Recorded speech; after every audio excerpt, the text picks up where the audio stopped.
In 1985, a gas company named Enron was created. A few years later, a man named Jeffrey Skilling was hired, and along with the current Chief Financial Officer, Andrew Fastow, developed a ploy that exploited financial loopholes and purposely gave false accounting reports in order to swindle billions of dollars from their shareholders, as their stock went from $90 in 2000 to just under $1 in 2001.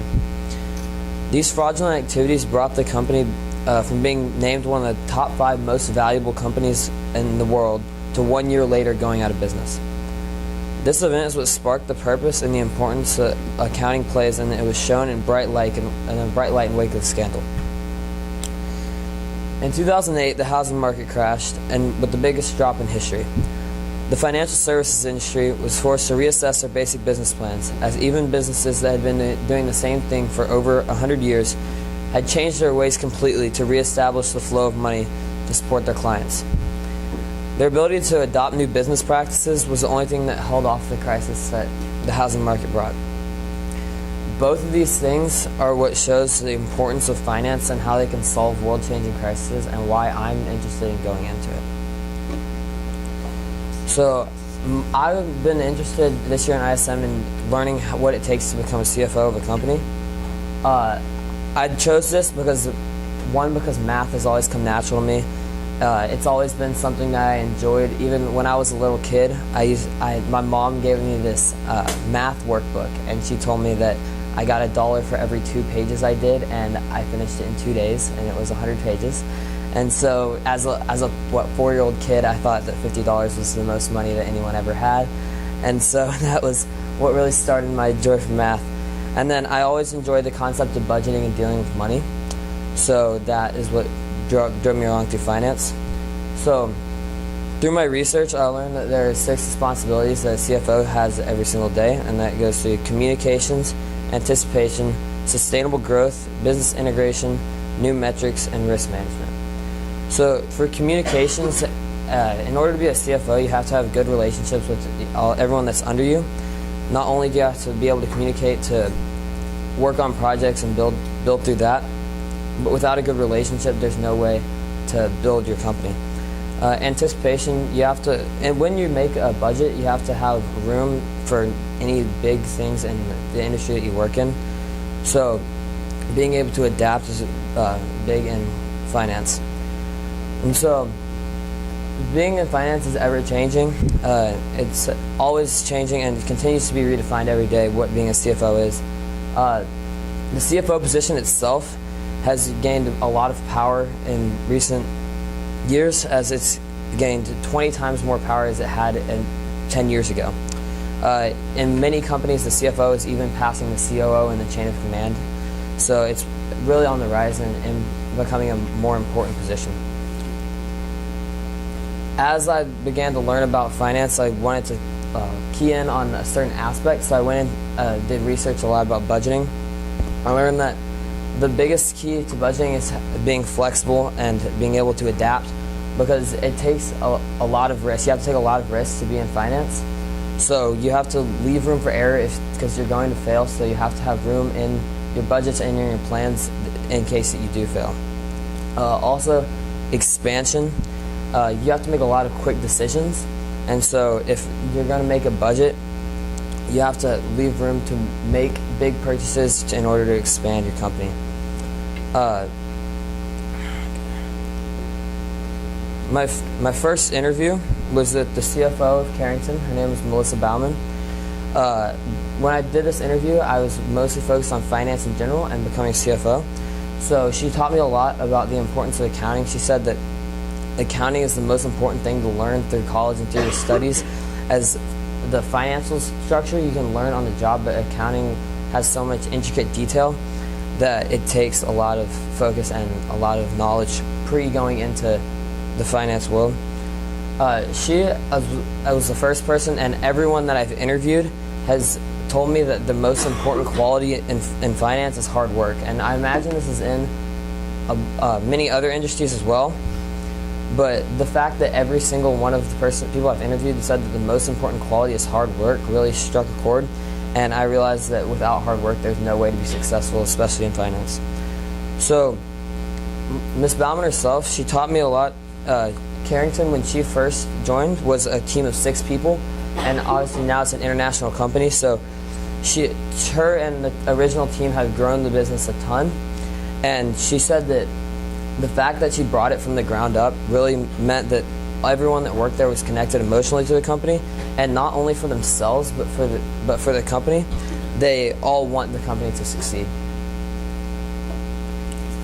So as I got to the topic proposal, I realized that finance was going to be a really broad topic, and that I really wanted to key in on something, that way I could cover everything that is to my topic. So I went back to my quote that I got at the beginning of the year. The 2 most important days in your life are the day that you're born and the day you find out why. So I believe that this comes into your career a lot, because your career is where you're going to spend most of your time in life. And so I realized that I found out why, and that I need to be in sports finance. Sports has always been a big part of my family. Ever since I was little, I read the sports page with my dad, and I continue to talk about and analyze sports and play sports throughout high school. It gives me a more precise focus point, and the fact that I can go in depth into research in every aspect of sports finance, whereas with finance there's a lot of, it would be really broad, and there'd be a lot of topics I wouldn't be able to get into. Also, I'm really passionate about sports finance, whereas I was passionate about finance itself, but sports gives me more excitement, and I've been excited about budgeting in sports ever since I was a kid. So. My first interview in sports finance was with Bill Rhoda. He is the president of Legends Global Planning, and he has 20 years in the sports industry, so it gave me a great introduction to what it's like working in sports finance. Also, from these years and being in the position that he is, he has a lot of connections. His Legends Global Planning has partnerships that include the New York Yankees, Dallas Cowboys, and San Francisco 49ers. So it was really interesting for me to see that side of sports finance. What they do is they sell suites and tickets, and although when I went into sports finance, wanted to work for a team itself, it was really interesting to see the other side of sports finance. And Mr. Rhoda told me that even through his 20 years, every single client that he has and every single research opportunity presents him with new challenges to overcome. And I thought that was a positive thing, because it keeps you interested in what you're doing. Also in that interview, I got to interview his partner, Adam Kearns. He is the project manager of Legends Global Planning, and although I want to work on the finance side, he taught me a lot about managing over projects, which CFOs do have to do. And so he taught me a lot about delegation, and he said that it's really important because most people that are in high positions have a lot of pride. So it's hard to give other people your what you have to do and put your name under it. But he said that it's really important, and that's why it's important to build connections within your company. But then on the other hand, it's also, you have to have the willingness to step in and do something that isn't necessarily part of your requirements. So the fact that he worked his way up in the company from his entry-level position to where he is today really inspired me. My next interview was with Matt Walsh. He is an account executive for the Texas Rangers. And my first impression of walking up to Globe Life Park, where their offices were, was that I made the right choice in wanting to work for a team, because I walked up and I saw AT&T Stadium on my right and Globe Life Park on my left, and I was like, this is where I belong. So I got to learn a lot with sales versus finance. I didn't really know there was much of a difference, but there actually is a lot of a difference between sales and finance. Mr. Walsh works in sales, but he also has a lot of knowledge in finance. He said that sales, the biggest difference is that sales is based on commission. So he also talked about the importance of hard work with his job, because without hard work there's not as much commission, which means that you don't have as much money to bring home. But he said that after interviewing with me that I was in the right spot in finance with my interest in math and my interest in money, that I would fit in well with finance.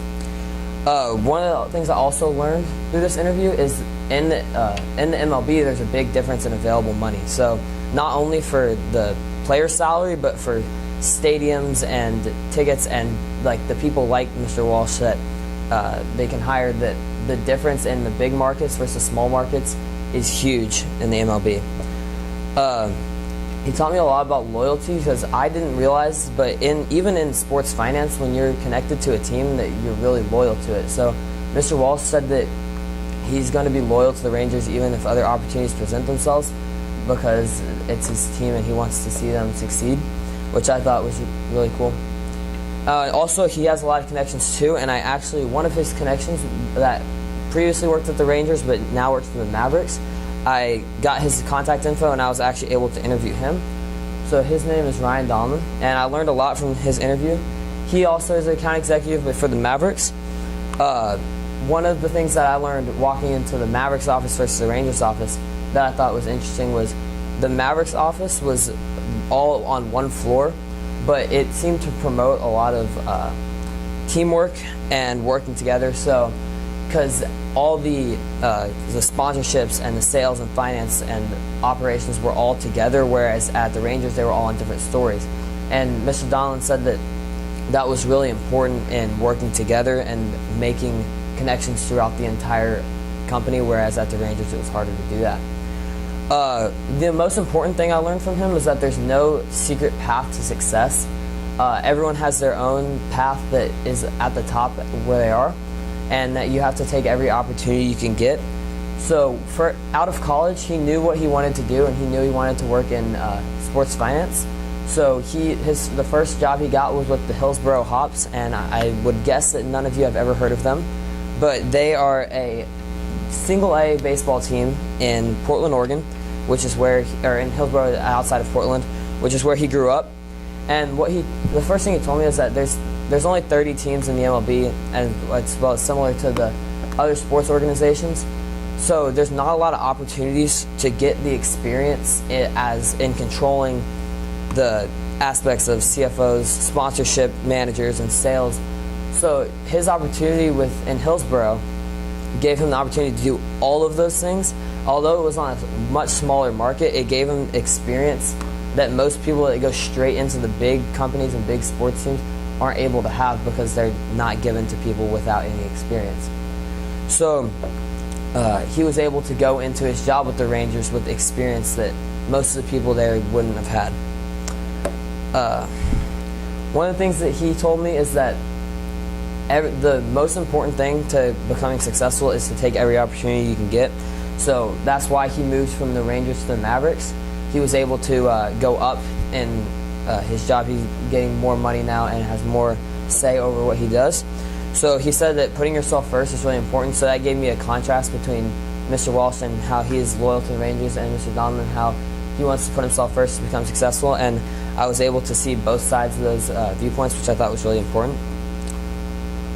Okay. So as I narrowed in on my topic, I was able to do more extensive research into sports finance. So I learned that on top of the challenges that there are in building a company through finance, that there are even more new and exciting challenges when you add sports on top of it. That includes stadium deals, salary cap, luxury boxes, and multi-million-dollar contracts, as well as the team succeeding, which can sometimes ride on your decisions.